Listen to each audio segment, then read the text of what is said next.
My goodness.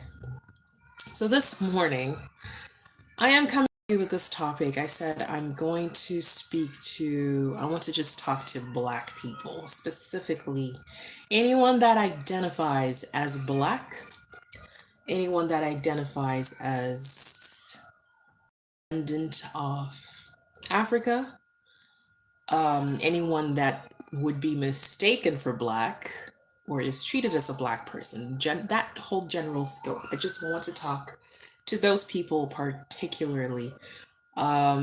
So again, this video is targeted for Black people specifically. I know there are going to be some people of other colors, other races that might come and see this video and think it's for them. I'm just gonna give it a little disclaimer. This video is not for you. If you're white, this video is not necessarily for you. You can listen for your own, I don't know, curiosity or growth or enlightenment or whatever. I just want to share this specifically to help to just start this dialogue and hopefully maybe help my fellow Black people understand something about who we are historically and some of the misconceptions that we have adapted and embraced as our culture, as our state of mind, as our identity even. So just to start off, what really got me talking about this, what's really making me want to talk about this is not that I don't have anything to talk about today. I had other things lined up to talk about in my lives. And if you can see, the nature of my lives is usually just family vlogs and stuff like that, making memories. But I need to talk about this specifically because I am Black. My family is Black. I have biracial children who will identify as Black as they get, especially as they get older, living in as long as we live in North America, they will be identified by others as Black despite them being multiracial or biracial. This is just a part of the world in North America where if you are tan, dark, melanated, whatever you want to call it, you are, you know, identified and you're placed in the Black category, right? The one drop rule historically that still lives with us is still in our modern day psyche. As long as you have a drop of Black in North America, you're considered Black. But the reason, one second, guys, my husband's calling me. Give me 1 second here. Oops. Sorry about that, guys. My husband is moving my mom's stuff. I think I told you guys yesterday he's going to be moving my mom's stuff to her new place where she's moving. It just made more sense for me to stay with the kids than drive, get them in the vehicle and drag them 3.5 hours from here just to move stuff. So anyways, back to this topic. There is a group. I'm not sure if this group is still active or not, but there is an African diaspora kind of wars group online where there was a debate, I suppose, or maybe somebody just posted the statement that if you are not from the United States, you are not Black. And I'll just explain the basis of what they meant when they were saying that, because there is a bit of an explanation of what they meant. So basically what they're saying is that if because African people apparently and West Indian Black people can specify the country that they're from, so the title Black should only apply to African American people because they can't trace their roots. So I get that. From that perspective, I completely understand the pattern of logic that this person is trying to say. But at the same time, as a person, a Black person who is not Black American, I have the questions. Okay, what about Black Canadians, because there's been Black Canadians living in Canada for generations, 5 to 6 generations. There's Black Canadians who are in Canada, maybe they're first generation Canadian, maybe they're immigrant Canadian like myself. I am actually African Canadian because I moved from Africa, specifically from Zimbabwe, at a young age, and have spent the majority of my life in Canada, right? So, what about those people if you want to make that argument that, only Black Americans are Black? So, what do Black Canadians identify as? And if it's a matter of not being able to trace your roots, wouldn't a 5, 6 generation Black Canadian have the same issue? Wouldn't they have the similar history of coming to Canada through the whole slave trade, continental, what do you call it again? The continental slave trade, or even escaping from the States and coming to Canada during that period where there was that mass, you know, exile or runaway, people running away literally from slavery to come to North America. What do those people identify as? Because they're not Black American. So the statement says if you're not from the United States, it says specifically the United States, then you are not Black. So it's excluding a lot of people in, but that's not even the start of my issue with this statement. That's not even the beginning of my issue. That's just something I wanted to highlight because I feel like when they wrote that statement, they completely forgot that there are Black Canadians, that there are Black other people from other than the United States. There are other countries in North America where Black people ended up here through the slave trade and have had their history ripped from them, right? There are other places other than the United States where they have that experience. But aside from that, my deepest concern was why we're even fighting over this name Black. I feel like this name Black is something we've accepted over time because all the other names that we were labeled were very derogatory. And not to say the word Black isn't. This is a name that we're fighting over, essentially a name that we got named by our former colonizers and our former slave owners. They named us Black because if you really think about it, in over 1,000, we have about 1,000 to 2,000 African languages, okay, in Africa, in the continent, 1,000 to 2,000 languages, okay, and there's no pre-colonial, there's no a slave era word that refers to us, people of our color, by the color of our skin. Actually, there's no words in most African languages, right, pre-colonial, pre-slavery time, that ever refer to any human being, as a matter of fact, by the color of their skin. There is none, okay? And that's because historically, we're just not a racist people. Racism was something that was invented in Europe. So this ideology of naming people based on the color of their skin stemmed off from this racism that was created in Europe. It did not exist in Africa. Till this day, in Africa, most languages that I know refer to people based on characteristics, whether it's groups of people or even individuals.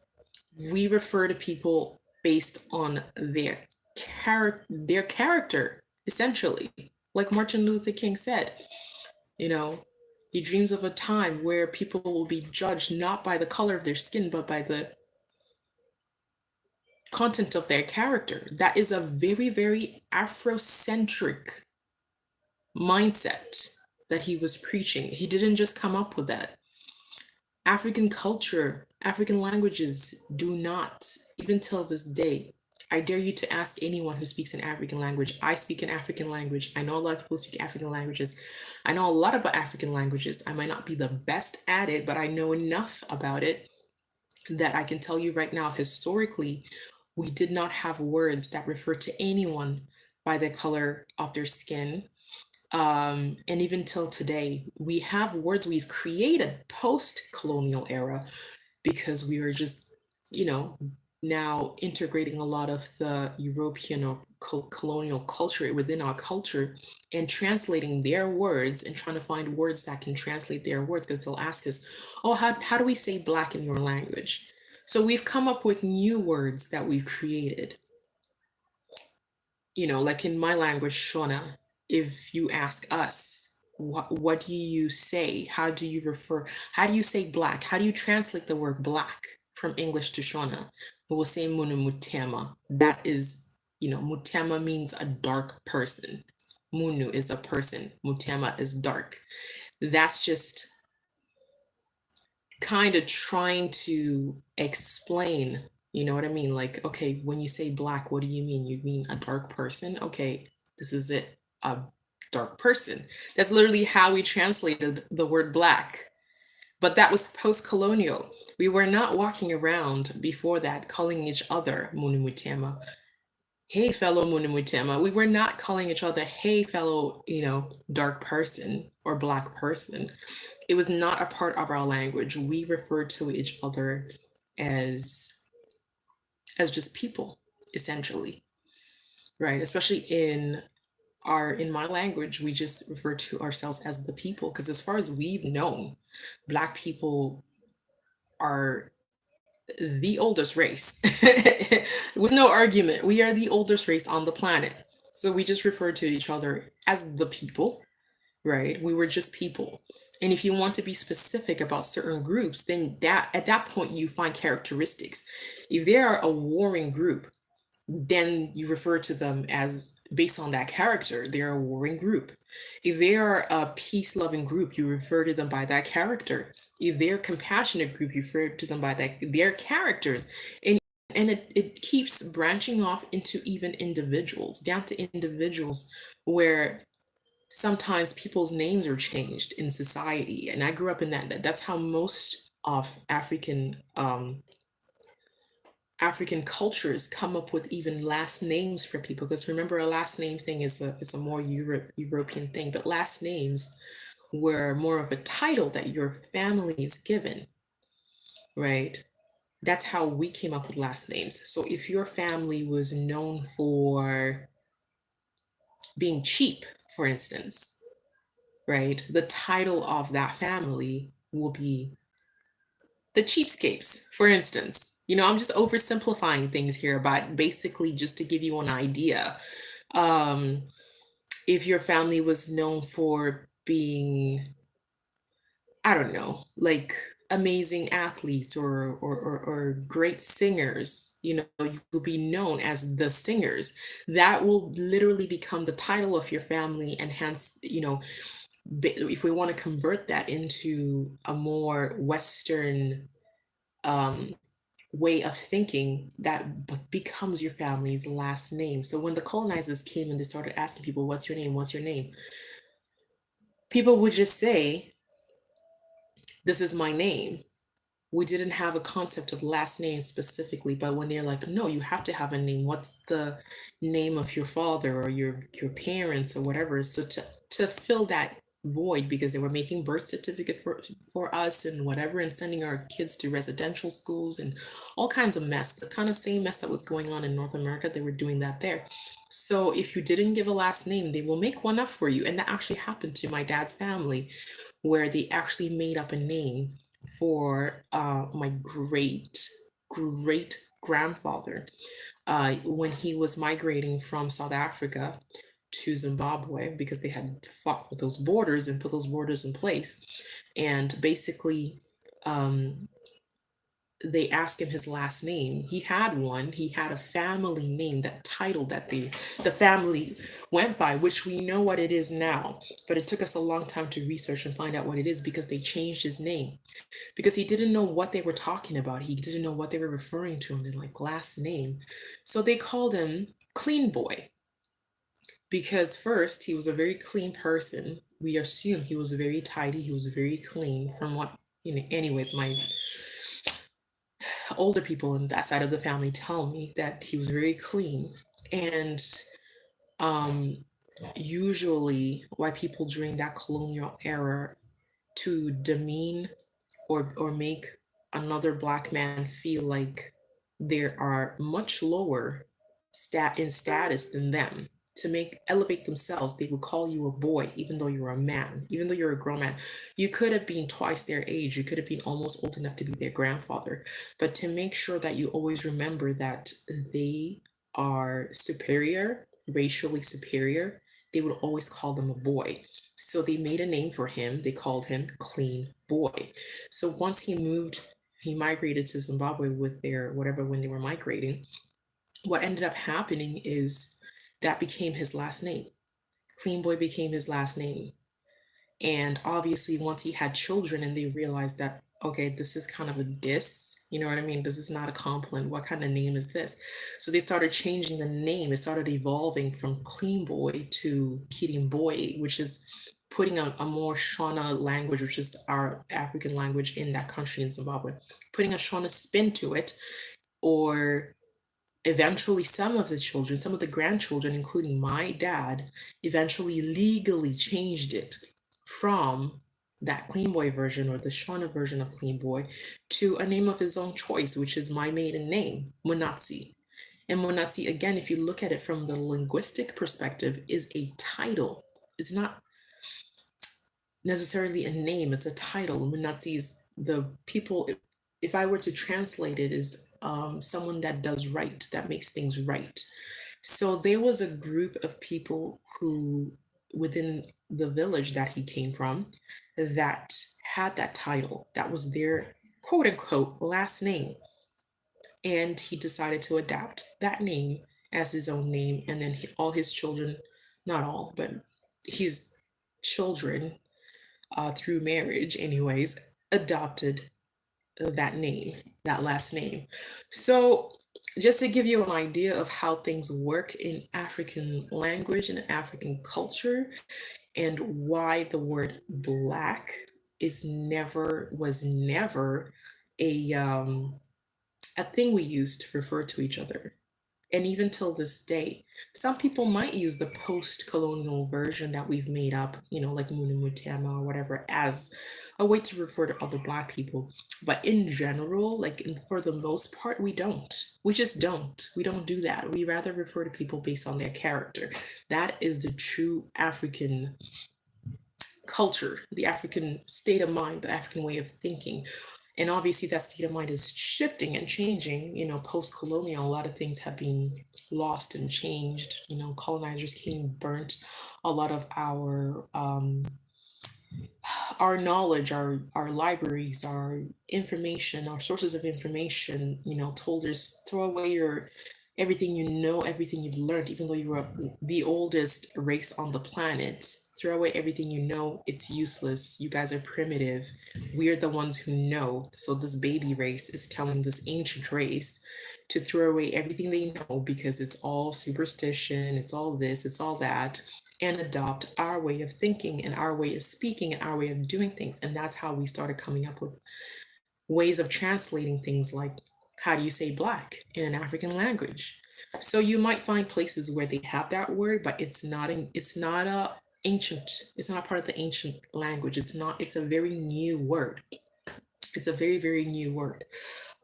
So anyways, my point of even giving this whole background is that when you know all of this history, which unfortunately a lot of Black people in North America do not know this history about themselves. The only history they're taught is you were running around naked in Africa, and then you were put on ships and you were made slaves.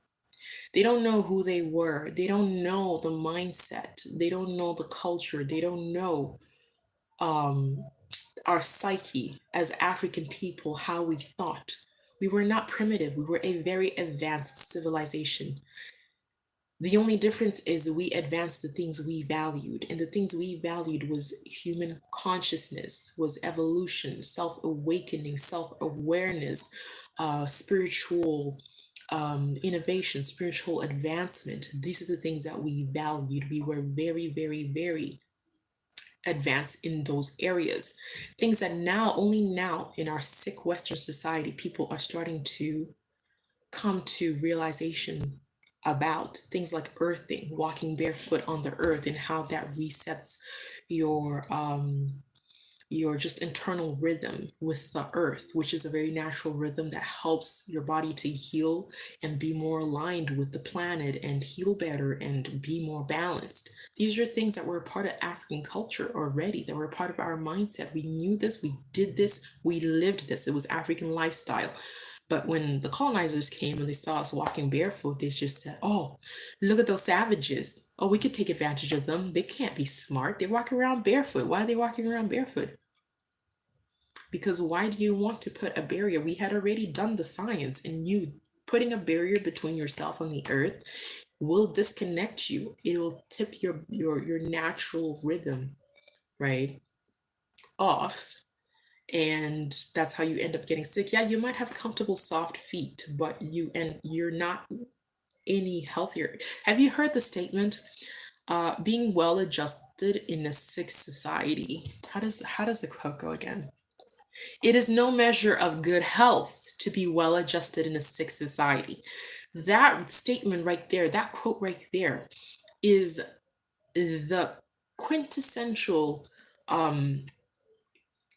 blueprint almost of how African culture and the African consciousness, just the mass consciousness, how people thought in Africa, in all of Africa.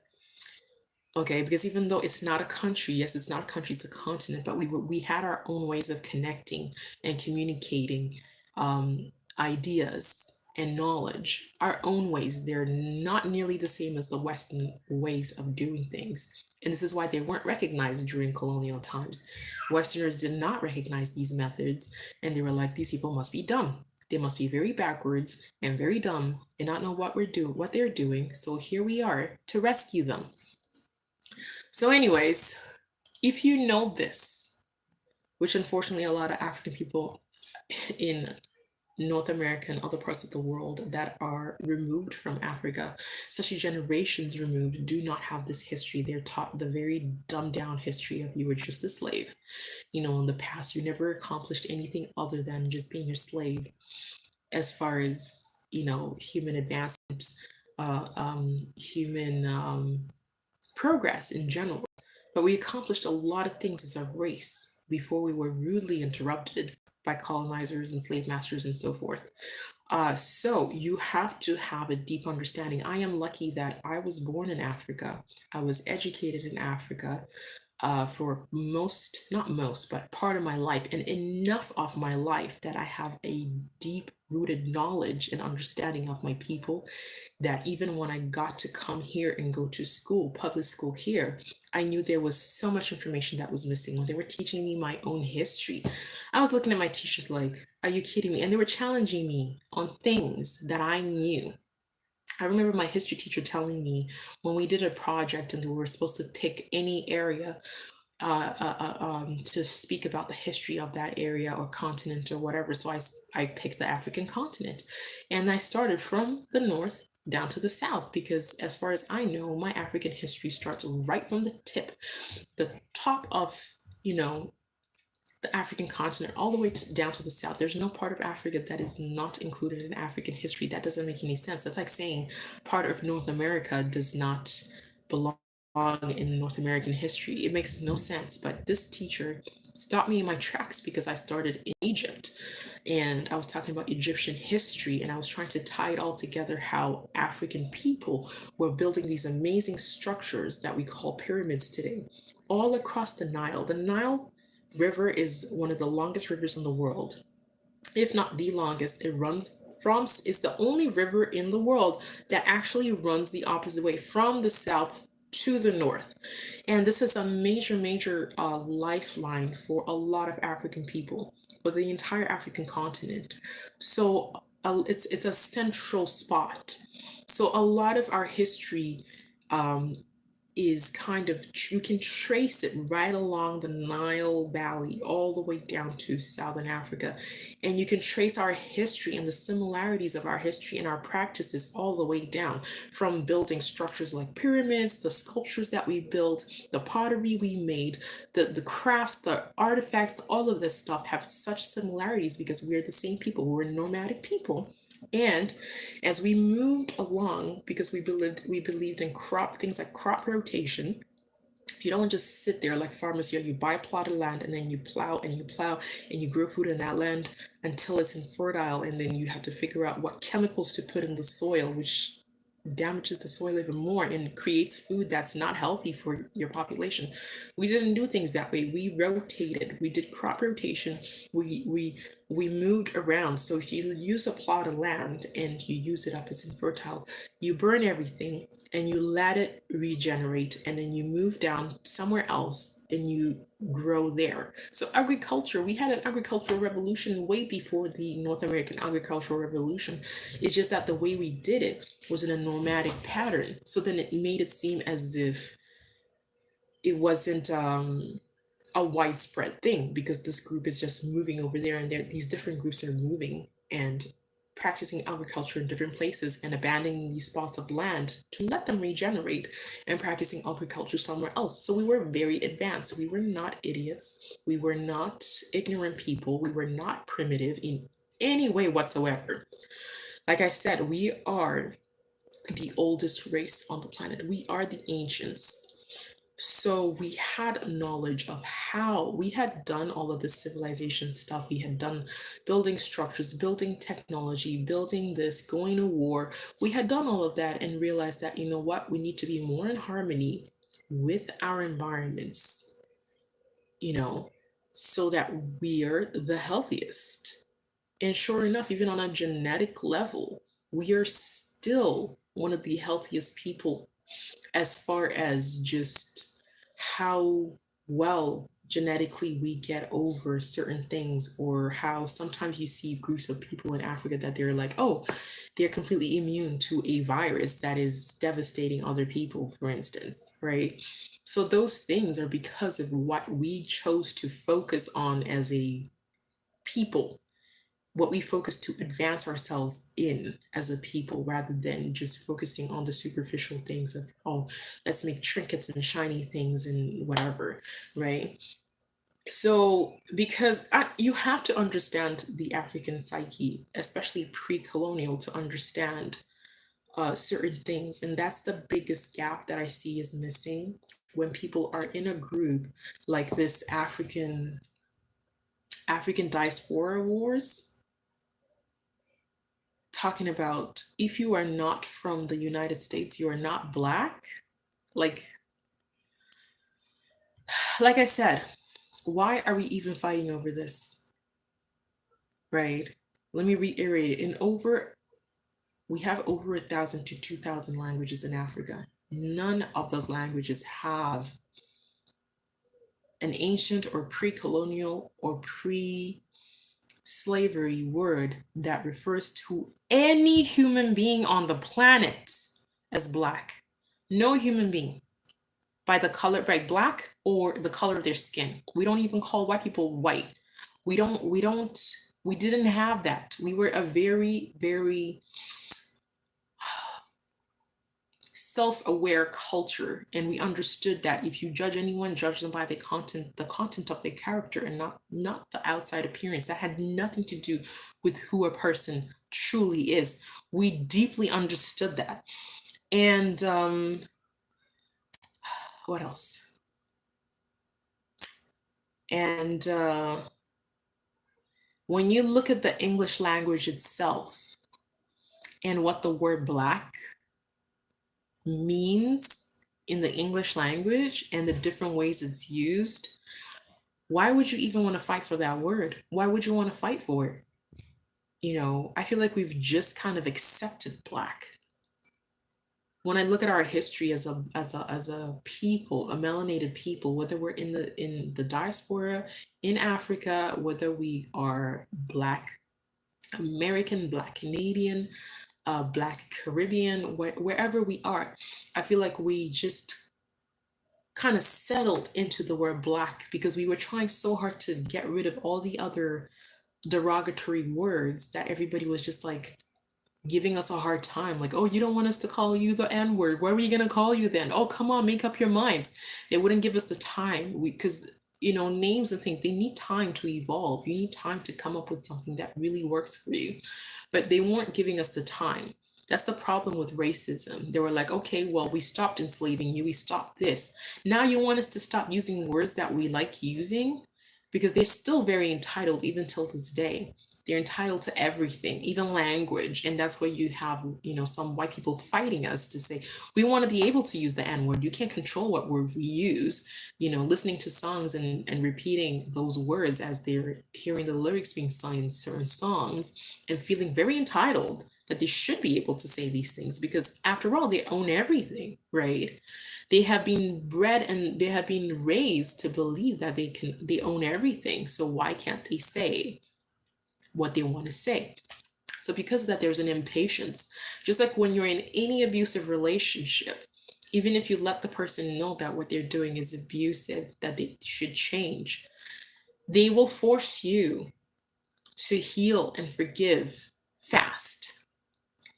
If you're in an abusive relationship, if you're in a toxic relationship of any kind, or a relationship where someone's cheating on you, you see it a lot with cheaters, right? When you decide to make things work, and sometimes obviously you're in your feelings about what happened, they will resent you and give you a hard time for feeling how you're feeling in that moment. And they'll be like, it happened last year. It happened 2 years ago. Why are you still talking about this? Why are you still bringing it up?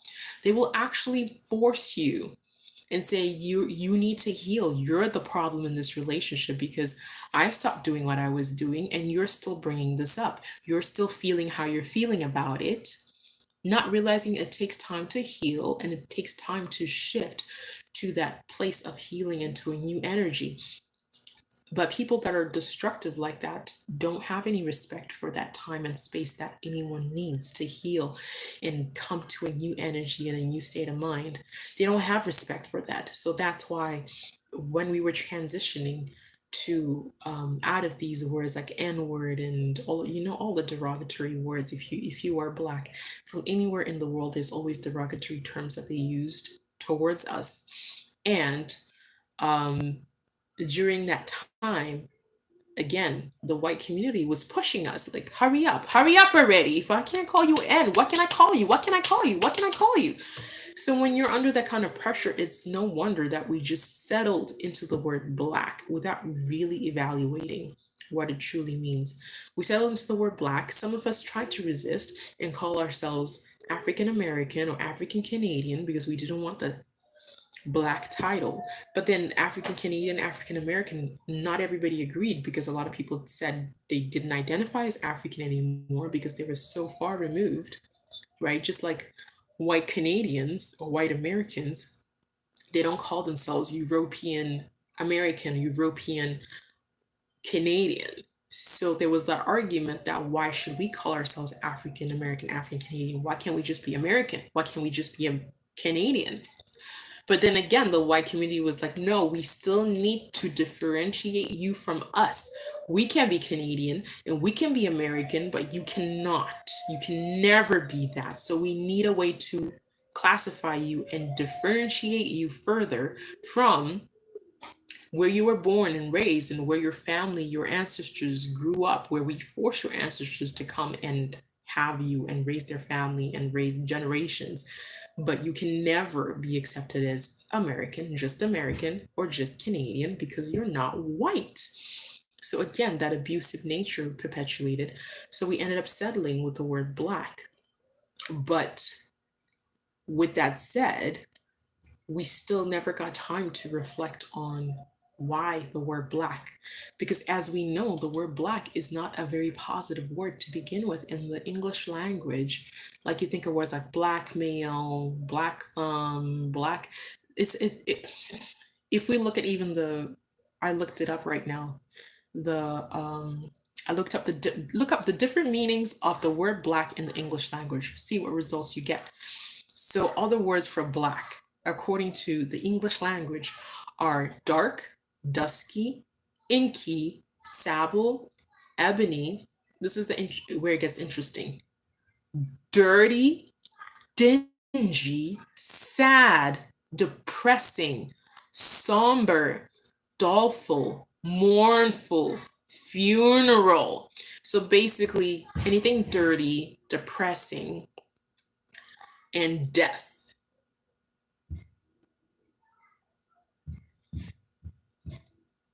I hope that's clear to everyone.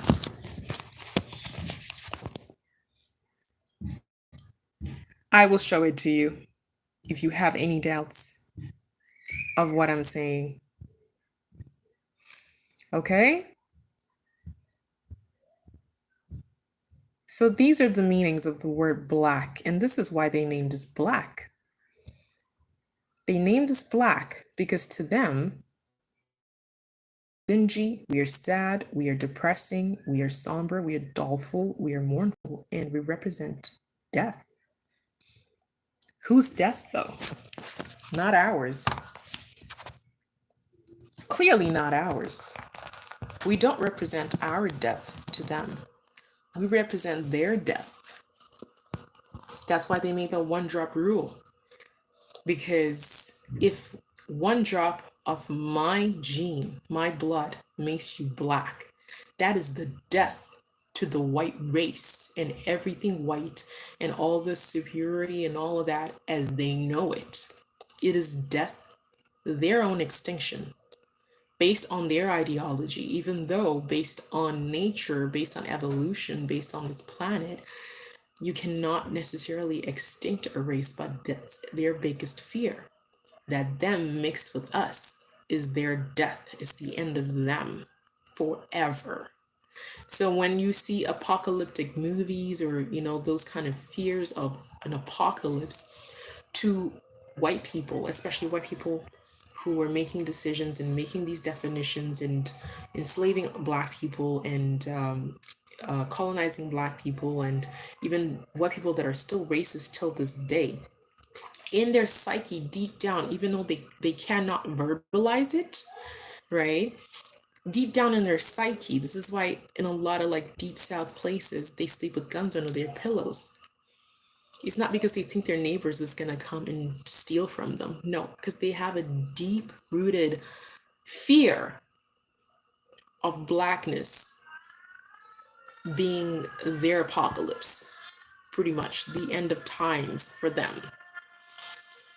You see, so you need to really, really understand where these things come from. It wasn't just a cute word that was dished out and it's like, oh, okay, this is the roots of where these words come from. And in order to really understand them, you have to fully understand yourself as a black person, right? You need to understand your roots, where you came from, who you were, who your people were, our intelligence, our psyche, our innovation, the things we believed in, the things we innovated around that were not recognized by white people as innovation because their forms of innovation that they recognized was purely conquest and war. Rape, pillage, war. Rape, pillage, war. From the times of the people they worship so much, the what do you call these guys? The Vikings that they worship so much. You just have to watch any modern day movie to see how much they worship these vile human beings that once existed called the Vikings, that went around raping and pillaging and just causing violence, abusive violence. They were just abusive people, just violent people.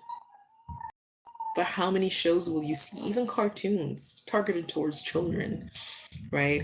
Revolving around glamorizing these people and their behavior. Or pirates, right? A black pirate is a bad thing. Look at in Somalia, the people they call pirates today. They're not glorified by any stretch of the imagination. But a white pirate, look at Pirates of the Caribbean, the role that, what's his face?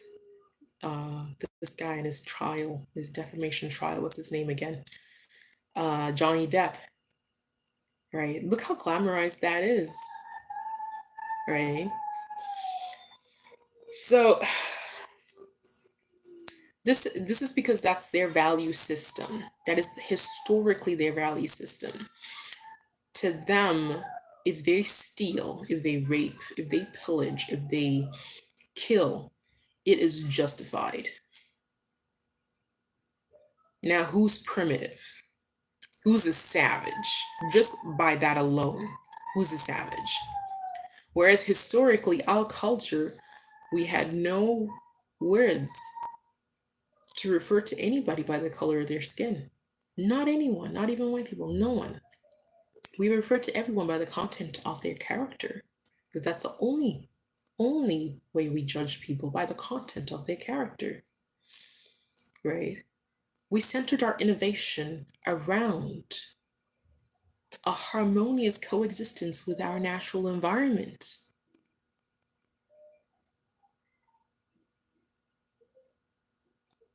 Our innovation, you can even tell, for war was not that advanced because we use the same tools we use to hunt, to go to war if we absolutely had to. Don't believe this lie that we were just this warring continent. We were just war. African people fighting African people constantly.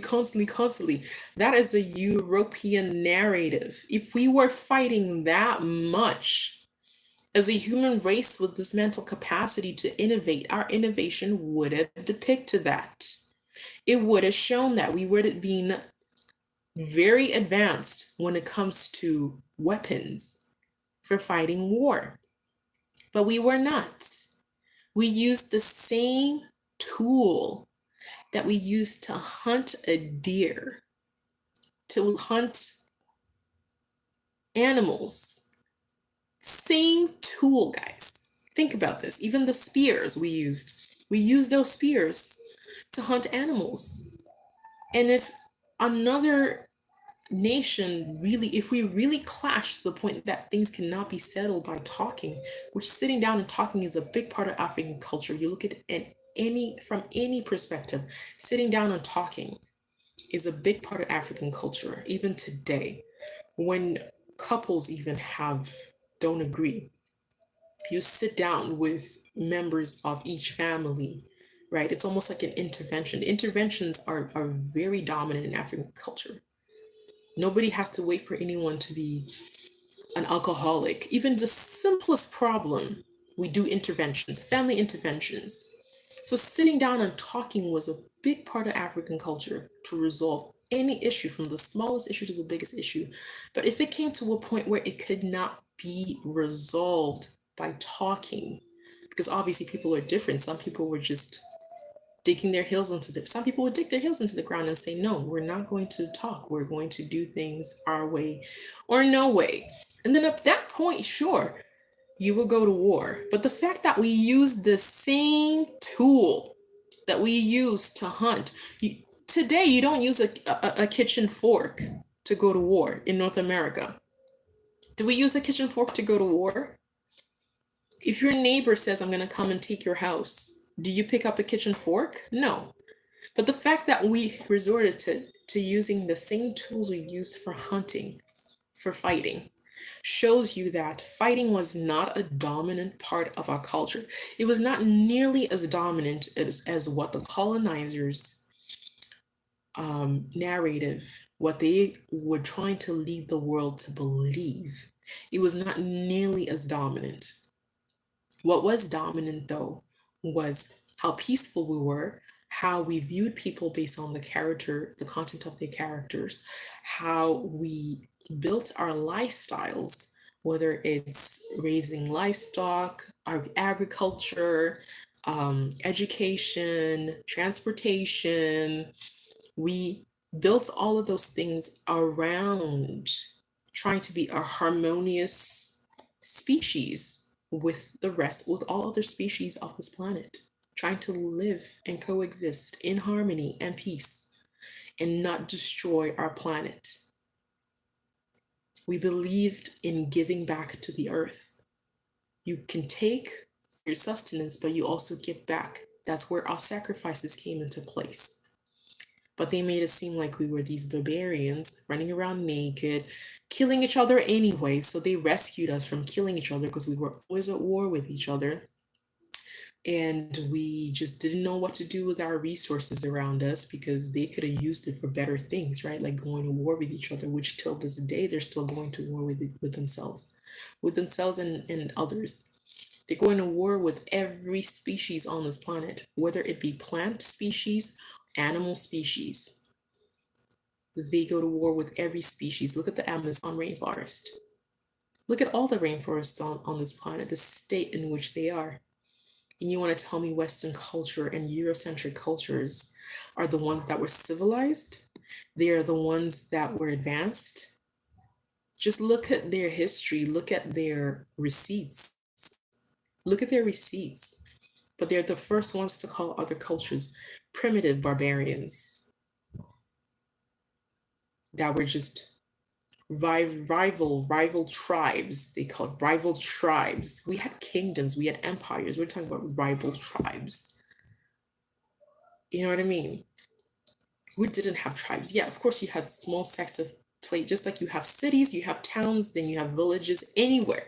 Even here, we live in this tiny city of just like, I don't know how many thousands of people. It's so small.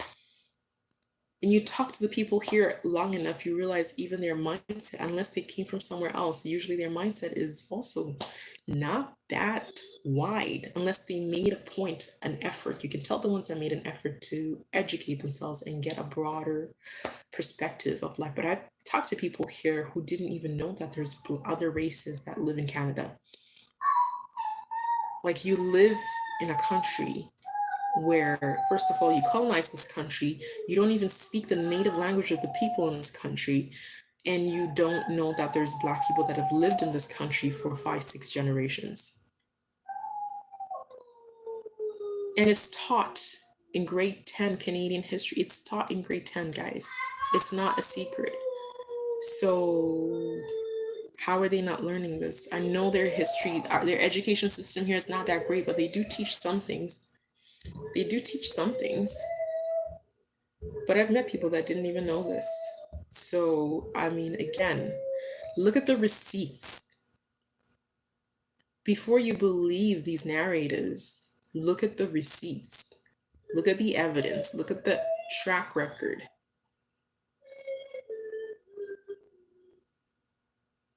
And look at it from every angle, from a linguistic perspective, from an innovation perspective. What innovations are pushed the most in our part of the world? Right now, the Western part of the world that is the more Eurocentric or white or whatever you want to call it, the education system. All right, Liam, I'll be right there. Education system. Look at the education system. We are increasingly starting to realize that it's toxic. It's not teaching anyone.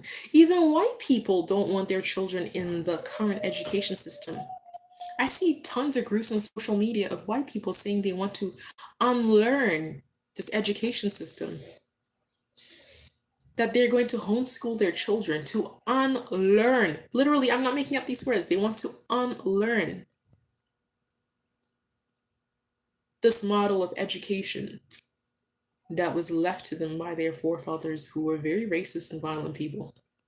Even they know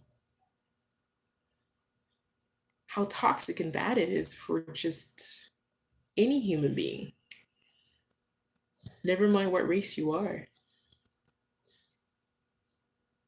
So I really, my wish today, doing this video, I hope that I've educated you a little bit, Black people from anywhere. I hope I've educated you a little bit about who you really are, about where you came from, who your people were, what our value systems were, what we truly believed in, what we stood for. And I hope I've educated you a little bit about where you get your ideas of who you think you are. Because you're not getting it from your ancestors. I can tell you that. Some of the things you believe is your culture today is making the slave masters roll with joy and pride in their graves right now. They're happy. They're like, job well done. We convinced them that this is who they are. And that's regarding to, the names we accept to be called, the names we fight over to be called, even our roles in society, gender roles, and all of these things that we believe is culture, is our culture, even religious things.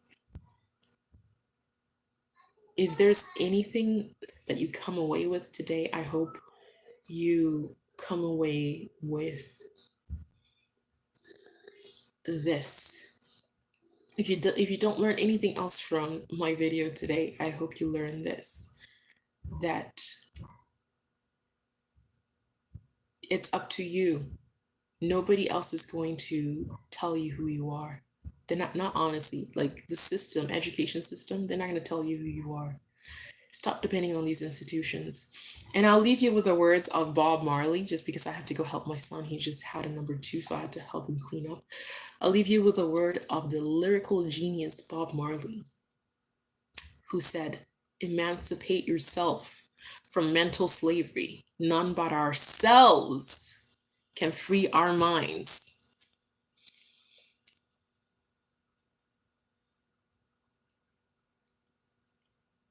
I feel like we really need that. We really, really need that. But in order to do that, we need to re-educate ourselves about who we truly are. We need to uneducate. We put too much value on the education system that is set by the colonizers, the slave masters, descendants, essentially. Well, they said it and they passed it down to their descendants. And now this is the standard. And we're so excited to be like, I'm educated, I'm educated, I'm educated. You're educated on what exactly? Do you know who you are? Do you know where you came from? Do you know who your people were? Do you know what they stood for?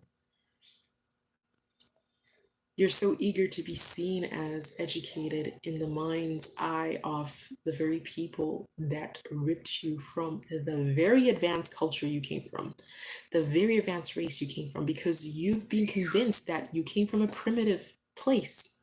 You came from a primitive continent with primitive people that are just barbarians that were walking around barefoot for no reason because they couldn't innovate. And you want to remove yourself from that as much as possible to make yourself feel elevated. You will never feel elevated. You will never feel whole until you go back to your roots and find out who you truly are and stop fighting over things like the word black. Who's black? Really? Who can use the black title? Only if you're American, you can use the black title. Please stop this. We have so much healing to do as a race. And when I say as a race, I mean any melanated person on any corner of the world. We have a lot of healing to do. And fighting over this rubbish is not it. It's not cute, guys. It's not cute. Like, I understand that you want to get credentials so you can get a good job and whatever, but the status that you want to be seen as this, oh, I'm doctor, I'm this, I'm that, you're misguided. Your priorities are all wonky. It's fine to go for those things, but go for them knowing who you truly are, or you're going to be very, very lost in this world. And you're going to be fighting other Black people over things like who's Black, who's actually Black, who deserves to actually use the word Black. Anyways, I'm going to go. So I'm going to say, please, please, please, anyone, be kind, everyone, be kind to yourselves, and always, always be your own best friend first. Okay. Bye.